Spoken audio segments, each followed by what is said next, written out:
જે વિડીયો પ્રસારિત થયા છે એમાં ચોક્કસ હું માનું છું, એને હું વખોડી કાઢું છું.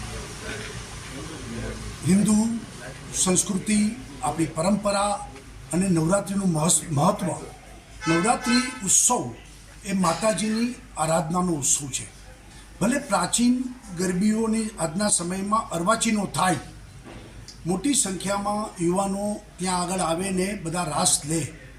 નાચવું અને રાસ લેવું એ બેમાં ફેર છે. 31st જે ઉજવણી થાય છે, નાચવાની ઉજવણી થાય છે. અહીંયા એ આપણે માની આરાધનાની સાથે રાસ લઈએ છીએ. ત્યારે જે ગઈકાલે શકીરાના ડાન્સ અને આ પ્રકારનું જે પ્રકારે એક આયોજકે કર્યું છે એને હું સખત શબ્દમાં વખોડું છું. અને નવી પેઢી એના ઉપર ખરાબ અસર પડે અને ભવિષ્યમાં પણ આપણું આ પ્રાચીન સંસ્કૃતિ અને પરંપરાને હિન્દુ સમાજની લાગણી ઘવાય આ પ્રકારનું કોઈ પણ આયોજન ન થવું જોઈએ. સરકારે પણ આ અંગે સમગ્ર ગુજરાતમાં જે કંઈ આ મોટા આયોજનો થતા હોય ત્યાં નજર ધ્યાન આપવું જોઈએ અને ત્યાં મર્યાદામાં આ પ્રકારની નવરાત્રિ મહોત્સવ ઉજવાય એનું ધ્યાન રાખે એ અતિ આવશ્યક છે.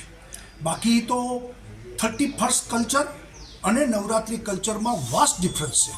અહીંયા એક આરાધનાનું આ આપણું પર્વ છે, અહીંયા મર્યાદાઓ છે, અહીંયા સ્ત્રી દાક્ષિણ્ય છે અને આ નવરાત્રિ મહોત્સવ જ સ્ત્રીઓના સન્માનનો કાર્યક્રમ છે. અને એમાં આ પ્રકારના જે ડાન્સો છે એ કોઈ પણ સંજોગોમાં ચાલે નહીં અને આ પ્રકારે અટકાવવું જોઈએ.